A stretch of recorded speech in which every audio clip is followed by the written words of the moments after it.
மத்தேயு நற்செய்தி 9ஆம் அதிகாரம் 27 முதல் 38 வரையுள்ள இறை வார்த்தைகள்.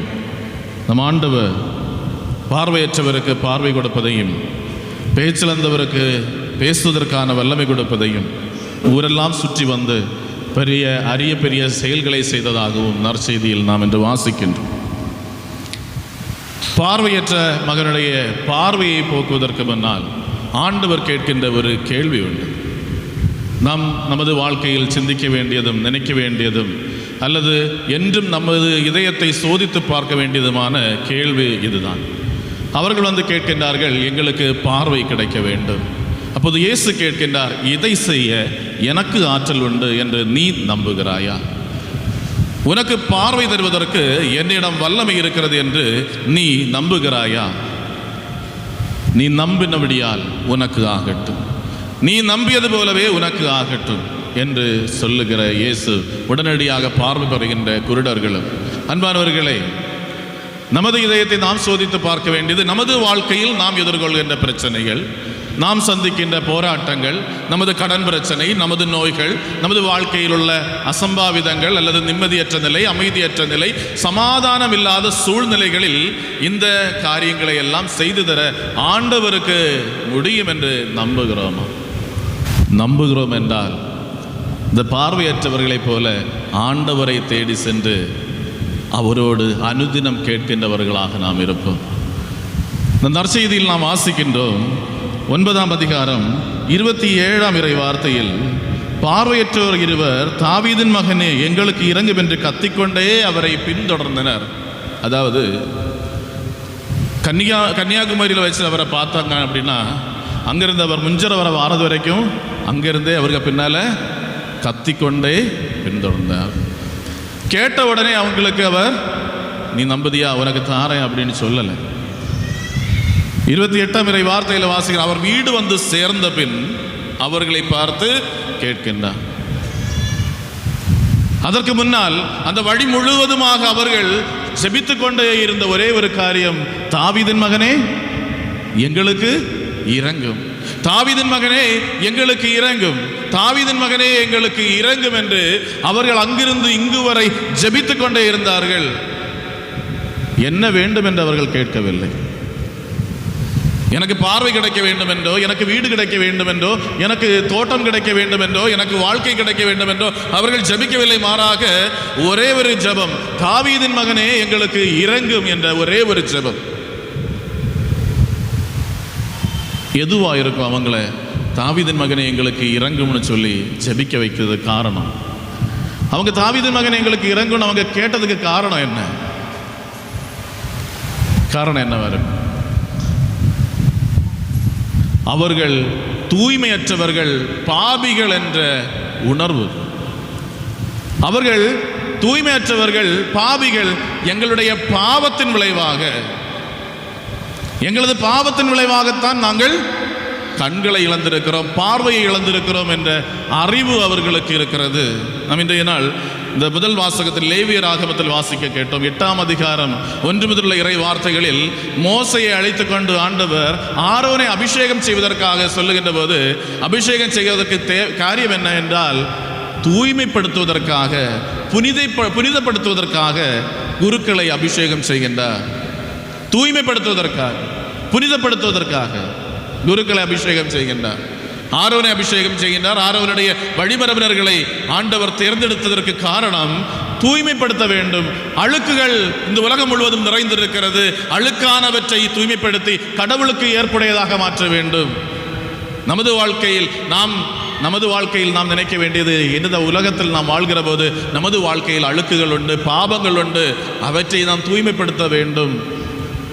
நமது ஜெபங்கள் பல வேளைகளில் பலன் கிடைக்காமல் போவதற்கு காரணம், நாம் ஜெபிக்கிற போது நமக்கு அருள்வரம் கிடைக்காமல் போவதற்கு காரணம் பாவங்கள்.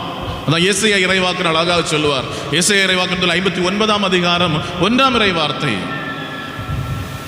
உன்னை மீட்க முடியாத அளவுக்கு எனது கரங்கள் குறுகிவிடவில்லை, உனது மன்றாட்டை கேட்க முடியாத அளவுக்கு எனது காதுகள் மந்தமாகி விடவில்லை. ஏன் நீ ஜெபித்த பின்னரும் உனக்கு பதில் கிடைக்கவில்லை? நீ வேண்டின பின்னரும் உனக்கு பதில் கிடைக்காமல் போனதற்கு காரணம், உனது பாவம் உன்னையும் என்னையும் பிரித்து வைத்திருக்கிறது. ஆகையால் தான் நீ ஜெபித்தாலும் உனக்கு பதிலும் கிடைக்காமல் போவது. நீ ஜெபிக்க வேண்டியது, ஆண்டவரே எனக்கு இரங்கும், ஆண்டவரே எனக்கு இரங்கும். ஆண்டவர் தூய்மைப்படுத்துகின்றவராக குருத்துவத்தின் மூலமாக ஆண்டவர் திருச்சபையில் நிறுவின பாப சங்கீர்த்தனம் என்ற அருள் அடையாளம் உண்டு. பாவங்களை கழுவ பெற்றபின் நாம் அங்கே விடுதலை பெறுகிறோம். பாவங்கள் கழுவ பெற்றபின் நாம் கடவுளுடைய வல்லமை நமக்குள் இறங்கும்படியாக தயாரான பாத்திரங்களாக மாறுகிறோம். அப்போது கடவுளுடைய வல்லமை வந்து இறங்கி நமது வாழ்க்கையை மாற்றுகிறது.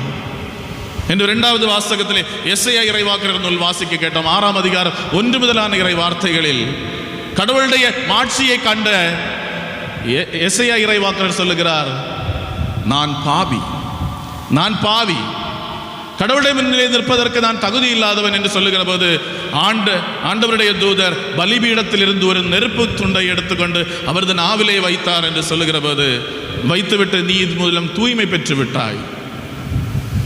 நற்கருணை அன்பானவர்களே, நமது வாழ்க்கையில் நாம் அனுதினம் கொண்டு நடக்க வேண்டிய முக்கியமான 2 காரியங்கள் இன்றைய நாள் நற்செய்தியும் இன்றைய நாள் வாசகங்கள் அனைத்து நம்மோடு சொல்லுகிறது. நான் பாவி என்ற உணர்வு எனக்குள் இருக்க வேண்டும். நான் பாவத்திற்காக கழுவாய் தேடுகின்றவனாக இருக்க வேண்டும். பாவத்திற்கு பரிகாரம் செய்ய தயாராக இருக்க வேண்டும். ஆண்டவரிடம் மன்னிப்பு கேட்பதற்கு நான் தயாராக வேண்டும். அந்த மன்னிப்பிற்காக கடவுள் திருச்சபையில் பாப சங்கீர்த்தனம் என்ற அருள் அடையாளத்தை ஏற்படுத்தி வைத்திருக்கிறார். அந்த அருள் அடையாளத்தை அனுதினம் பெற்றுக்கொள்வதற்கு நாம் தயாராக வேண்டும்.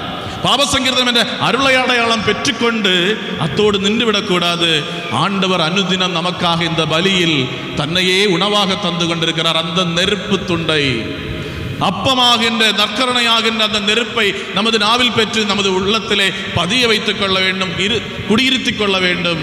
அப்போது எஸ்ஐயா இறைவாக்கினரிடம் மானதுதர் சொன்னது போல, இதோ இந்த நெருப்பு துண்டு உன்னை தூய்மைப்படுத்தி விட்டது, இந்த நெருப்பு துண்டு உன்னை தூய்மைப்படுத்தி விட்டது. கடவுளுடைய பணிக்காக நீ தயாராகி இருக்கிறாய். கடவுளுடைய பணிக்காக எல்லா குருக்களும் கன்னியர்களும் துறவிகளும் பொது நிலையினரும் செய்ய வேண்டிய முக்கியமான காரியம், நீ மனிதனாக இவ்வுலகத்தில் பிறந்திருக்கிறாய் என்றால் இவ்வுலகத்தில் மனித வாழ்க்கையில் பாவங்கள் குறைவுகள் உண்டு. அழுக்கு நமது இதயத்தில் படிந்திருக்கிறது. அந்த அழுக்குகளை நாம் அனுதினம் கழுவுவதற்கு தயாராக வேண்டும். அந்த கழுவுதலோடு நில்லாமல் ஆண்டவர் தருகின்ற விண்ணகத்தினுடைய உணவாகின்ற நற்கருணையை நமது வாழ்க்கையில் நாம் பெற்றுக்கொள்கிற போது நாம் விரும்பி கேட்பவை, நம்பிக்கையோடு கேட்பவை, நம்பிக்கையோடு கேட்பவை. அடுத்த இடமாக நமது சிந்திக்க வேண்டியது, நான் நம்பிக்கையோடு கேட்கின்ற காரியங்களை ஆண்டவர் தருவார். நம்பிக்கையோடு, எனக்கு நம்பிக்கை இருக்கிறதா என்று சில வேளைகளில் சோதனை வரும். இதுதான் கன்னியாகுமரியிலிருந்து கேட்க தொடங்கினது. முஞ்சர் வர கேட்டாலும் சில நேரங்களில் கிடைக்காது. ஒருவேளை திருவனந்தபுரம் வர போனவரை தான் கிடைக்கும். 10ஆம் வயசுல கேட்க தொடங்கினது ஒருவேளை 40ஆம் வயசுல தான் கிடைக்கும். ஆனால் அந்த 40-30 ஆண்டுகளும் மனம் தளராமல் ஆண்டவரோடு இரக்கமாயிரும் ஆண்டவரே, என் வாழ்க்கையில் இரக்கம் காட்டும் ஆண்டவரே, ஏன் ஆண்டவரே இரக்கம் காட்டாமல் இருக்கிறீர், இறங்கும் ஆண்டவரே, என் மீது இரக்கம் காட்டும் ஆண்டவரே, எனது குறைவுகளை பொறுத்தருளும் ஆண்டவரே, என் குற்றங்களை மன்னித்தருளும் ஆண்டவரே, என் மீறுதல்களை மன்னித்தருளும் ஆண்டவரே, எனக்கு தண்டனை தராமல் என் மீது இரக்கம் காட்டும் ஆண்டவரே என்று நமது வாழ்க்கையில் அனுதினம் ஜெபிக்கின்றவர்களாக நாம் மாற வேண்டும். இந்த ஜெபம் ஜெபிப்பதற்கு நிறைய நேரம் தேவையில்லை. நமக்கு இந்த ஜெபம் ஜெபிக்கிறதுக்கு முட்டுக்குத்தி நிற்க வேண்டிய தேவையில்லை. அந்த குருசடிக்கு இந்த குருசடிக்குன்னு ஓடி நடக்க வேண்டிய தேவையில்லை.